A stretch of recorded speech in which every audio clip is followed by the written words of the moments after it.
മിസ്സാണ് ഹിന്ദിയാണ് എടുക്കുന്നത്. വരും നമുക്ക് കുറച്ചേരം ഹിന്ദി പഠിക്കാം അല്ലേ.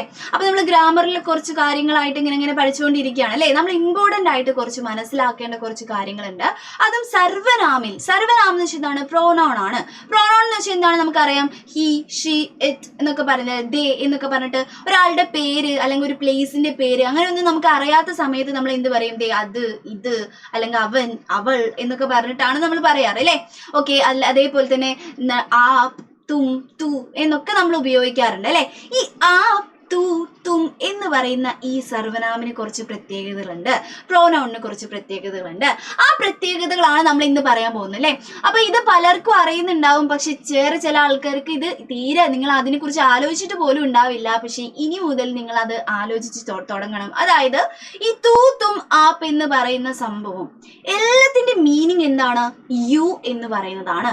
തു എന്ന് വെച്ചാലും യു ആണ്, തും എന്ന് വെച്ചാലും യു ആണ്, ആപ്പ് എന്ന് വെച്ചാലും ഇംഗ്ലീഷിൽ യു എന്ന് തന്നെയാണ്. പക്ഷെ ഹിന്ദിയിൽ ഇതെന്താണ്? ഉപയോഗിക്കുമ്പോൾ ചില വ്യത്യാസങ്ങളുണ്ട്.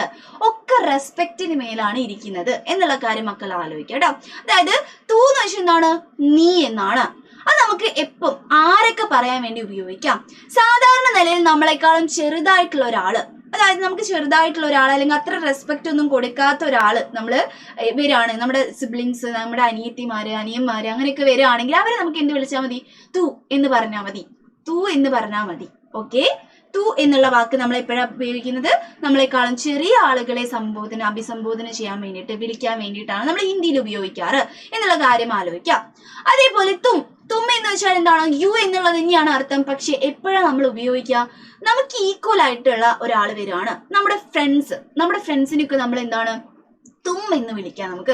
തും എന്നുള്ള ആ വാക്ക് നമുക്ക് ഫ്രണ്ട്സിനൊക്കെ വിളിക്കാൻ വേണ്ടിയിട്ട് നമുക്ക് ഈക്വൽ ആയിട്ട് നമുക്ക് അധികം റെസ്പെക്ട് ഒന്നും കൊടുക്കേണ്ട, പക്ഷെ നമ്മുടെ ഈക്വൽ ആയിട്ടുള്ള റെസ്പെക്ട് കൊടുക്കേണ്ട ഒരാളാണെങ്കിൽ നമുക്ക് തും എന്ന് പറഞ്ഞ വാക്ക് ഉപയോഗിക്കാം ഹിന്ദിയിൽ.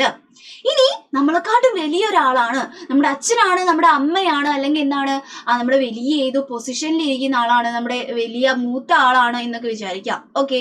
നമ്മളെക്കാട്ടും ഓൾഡർ ആയിട്ടുള്ള ആളാണെങ്കിൽ നമ്മൾ എപ്പോഴും റെസ്പെക്റ്റോട് കൂടി മാത്രമേ സംസാരിക്കാൻ പാടുള്ളൂ. നമ്മൾ തുമ്മെന്നോ തൂന്നോ ഉപയോഗിക്കാൻ പാടില്ല ഹിന്ദിയിൽ. നമ്മൾ എന്ത് മാത്രമേ ഉപയോഗിക്കാൻ പാടുള്ളൂ?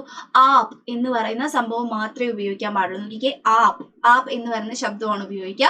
അപ്പൊ തു, തും, ആപ്പൊക്കെ തമ്മിൽ വ്യത്യാസമുണ്ട്. ഇനി മുതൽ നിങ്ങൾ പേര് നമ്മൾ സാധാരണ മലയാളികൾ എന്താണ് പേര് ചോദിക്കുന്ന സമയത്ത് തുമാറാ നാം ക്യാ ഹേ എന്നാണ് വലിയ ആൾക്കാരോടും ചെറിയ ആൾക്കാരോടും എല്ലാരോടും നമ്മൾ ചോദിക്കുക അല്ലെ. അപ്പൊ വലിയ ആൾക്കാരോട് ഇനി മുതൽ നമ്മൾ പേരൊക്കെ ചോദിക്കുന്ന സമയത്ത് അക്ക നാം ക്യാ ഹേ എന്ന് മാത്രമേ ചോദിക്കാവൂ. കാരണം എന്താണ്? നമ്മൾ കുറച്ച് റെസ്പെക്ട് കൊടുത്തിട്ട് വേണം സംസാരിക്കാൻ വേണ്ടിയിട്ട് കേട്ടോ. അപ്പൊ ആപ്പ് എന്ന് പറയുന്നത്, റെസ്പെക്ട് എന്ന് പറയുന്നത് വളരെ ഇമ്പോർട്ടന്റ് ആണ്. തൂവും തുമ്മും ആപ്പും തമ്മിലുള്ള വ്യത്യാസം നമുക്ക് മനസ്സിലായിട്ടുണ്ടാവല്ലോ. അപ്പൊ ഇതേപോലുള്ള കുഞ്ഞു കാര്യങ്ങളുമായിട്ട് മിസ് ഇനിയും വരുന്നതായിരിക്കും. Thanks for watching. Bye bye.